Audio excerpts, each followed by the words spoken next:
माताओं, रामकृष्ण परमहंस बड़े विद्वान, अब शांति से सुनना। एक बार रामकृष्ण परमहंस समुद्र के तट पर खड़े हुए थे। रामकृष्ण परमहंस समुद्र के तट पर खड़े हुए थे। एक युवक आया और आकर रामकृष्ण परमहंस से कहने लगा, महाराज आप बड़े विद्वान हैं, मैंने सुना है कि आप तो सीधा माता जी से बातें भी करते हो, भगवती काली से आप वार्ता करते हो, आपके कई शिष्य हैं। एक बात मुझे बतलाओ कि जीवन में गुरु क्यों बनाना चाहिए? गुरु की आवश्यकता क्यों? हम गुरु क्यों बनाए? अरे हमारे भी दो हाथ है, गुरु के भी दो हाथ, हमारे दो पैर, गुरु के दो पैर, हम भी खाते गुरु भी खाते, हम चलते गुरु चलते, हम में गुरु में अंतर क्या है? हम गुरु क्यों बनाए? गुरु की क्या आवश्यकता? बंधु, रामकृष्ण परमहंस ने उस युवक को देखा और उसकी प्रशंसा की। वाह बेटा, तेरा प्रश्न बड़ा अच्छा है। बेटे, समुद्र की ओर देख, तुझे क्या दिखता है? समुद्र की ओर देख, तुझे क्या दिखता है? वो युवक कहने लगा,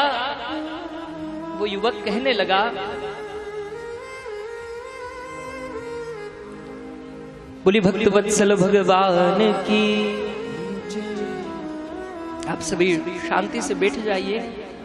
मैं पहली बार भोपाल आया हूं, नहीं तो मैं कथा में किसी को उठने भी नहीं देता महाराज। हाँ, अब अगली बार आऊंगा तो देखना।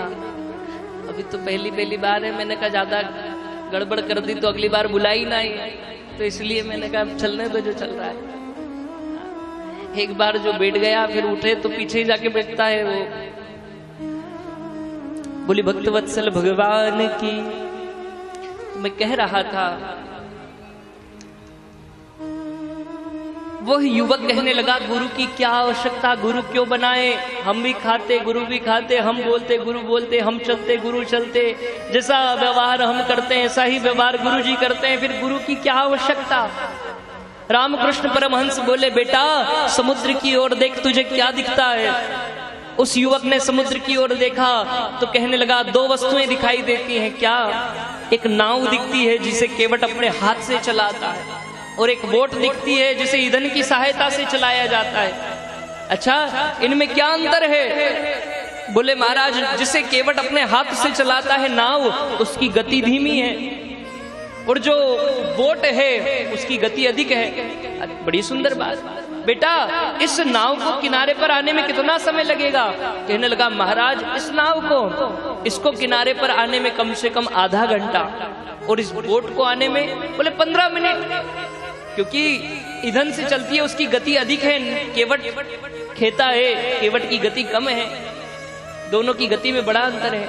बहुत सुंदर है। अच्छा बेटा, एक बात बता, इस नाव को यदि इस बोट के साथ जोड़ दें तो इन दोनों को फिर किनारे पर आने में कितना समय लगेगा? बोले महाराज, दोनों साथ साथ चलेगी तो साथ साथ किनारे पर पहुंच जाएगी। रामकृष्ण परमहंस कहने लगे, बेटे जिस प्रकार नाव की गति धीमी है और बोट की गति अधिक है, उसी प्रकार अध्यात्म के पथ पर, भक्ति के पथ पर, परमात्मा चिंतन के पथ पर, सन्मार्ग के पथ पर हमारी गति बहुत धीमी है और गुरु की गति बहुत अधिक है।